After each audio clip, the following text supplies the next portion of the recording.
Oi, bom dia. Este é o programa Nós Três e hoje nós vamos falar sobre a Rússia. Começaremos falando sobre a história desse país. Dinastia Romanov. O governo de Romanov durou 3 séculos e seu início foi marcado pela ascensão de uma nova cultura, que emergiu da Idade Média e transformou a Rússia em um cenário de grande potência mundial. Sua soberania foi abalada no século XIX, quando surgiu os movimentos revolucionários. A Rússia na Primeira Guerra Mundial.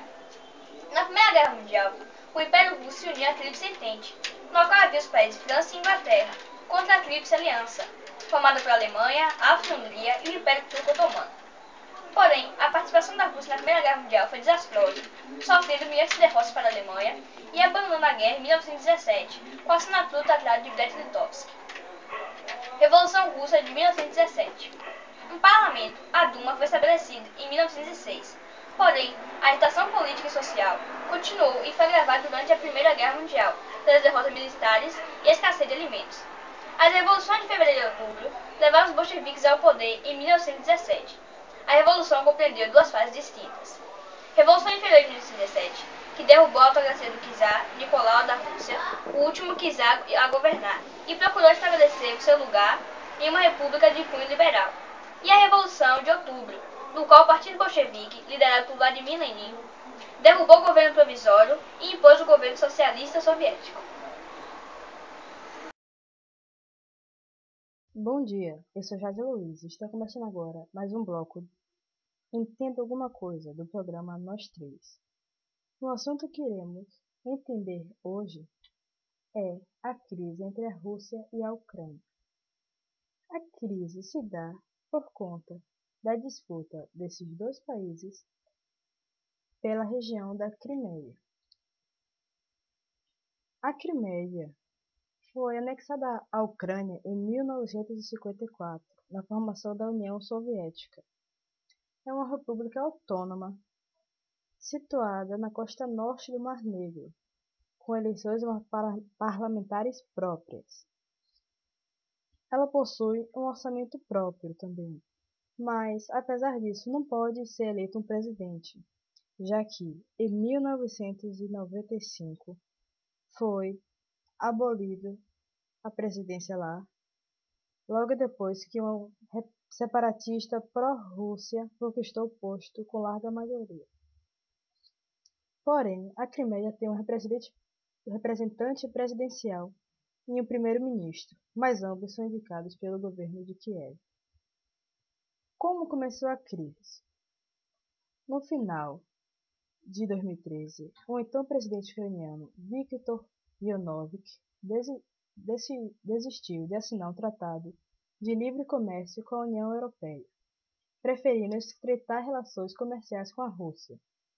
A decisão deu origem a protestos massivos, que resultaram em fevereiro na destituição de Yanukovych, que fugiu para a Rússia. Na Crimeia, de maioria rússia, o parlamento local foi nominado por um comando pró-Rússia, que nomeou Sergei Aksyonov como premier. Esse governo, considerado ilegal pela Ucrânia, aprovou sua adesão à Federação Russa e a realização de um referendo sobre o status da região no dia 16 de março. Posteriormente, o parlamento se declarou independente da Ucrânia, sendo apoiado por russos e criticado por ucranianos. O interesse russo na Crimeia. A Rússia possui uma frota naval na Crimeia, tem importância estratégica para os russos, que usam seu poder para manter o controle sobre a região. Por exemplo, em agosto de 2008, na última vez que foram mobilizados, navios e tropas estavam apostos na Guerra da Geórgia. Porém, o presidente Ioshenko exigiu que Moscou não usasse a armada durante o conflito. A Crimeia também tem um significado importante para os russos, em relação à história do país e suas conquistas. Sebastopol é conhecida como a cidade da glória russa. Foi lá que Stalin recebeu o primeiro-ministro inglês, Winston Churchill e presidente americano Franklin Roosevelt, no final da Segunda Guerra Mundial, em 1945. Os russos também derrotaram os alemães numa sangrenta batalha entre 1941 e 1942, que ficou na recordação de todos. Durante a época soviética, a Crimeia era um dos destinos turísticos mais populares por trás da cortina de ferro. A reação russa. Com a intensificação das tensões separatistas, o parlamento russo aprovou, a pedido do presidente Vladimir Putin, o envio de tropas à Crimeia para normalizar a situação. Tropas sem identificação, mas claramente russas, tomaram a Crimeia, dominando bases militares e aeroportos. A Rússia justificou o movimento, dizendo-se reservar o direito de proteger seus interesses e os de seus cidadãos em caso de violência na Ucrânia e na região da Crimeia. A escala militar fez com que diversos oficiais do exército ucraniano se juntassem ao governo local pró-russo. Outros abandonaram seus postos.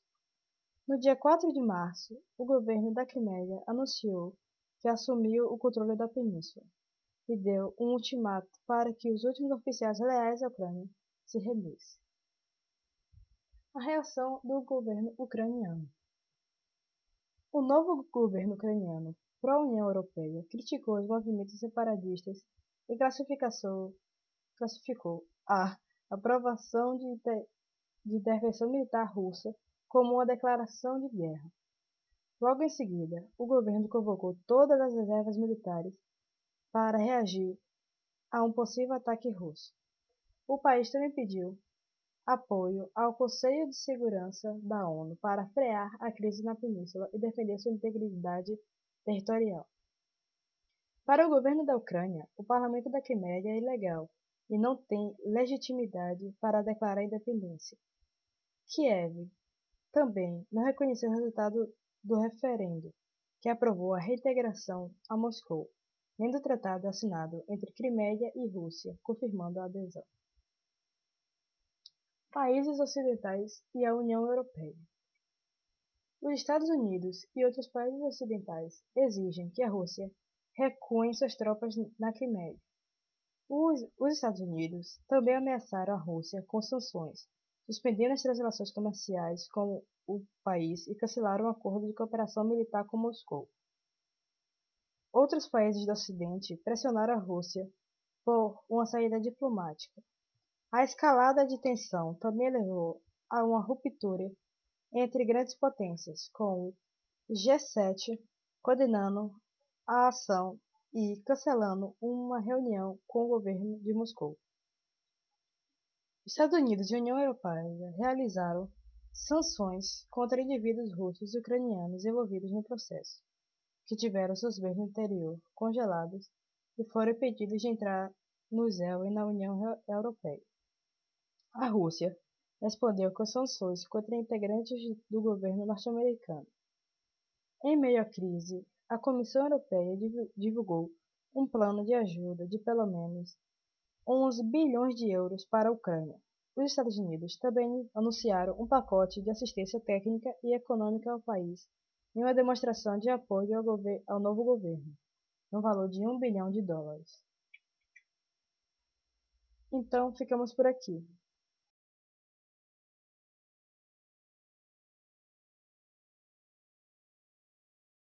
De aproximar a Ucrânia da Rússia, ao invés de assinar um acordo com a União Europeia, deflagrou um intenso conflito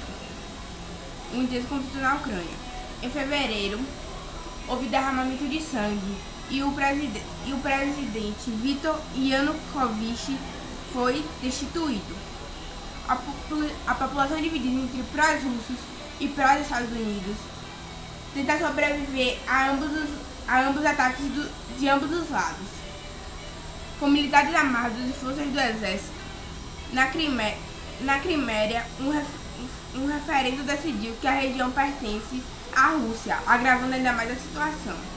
Intencionalmente, um abismo está sendo entre a Rússia e as potências do Ocidente, com sanções e quebras de acordo com todos os lados.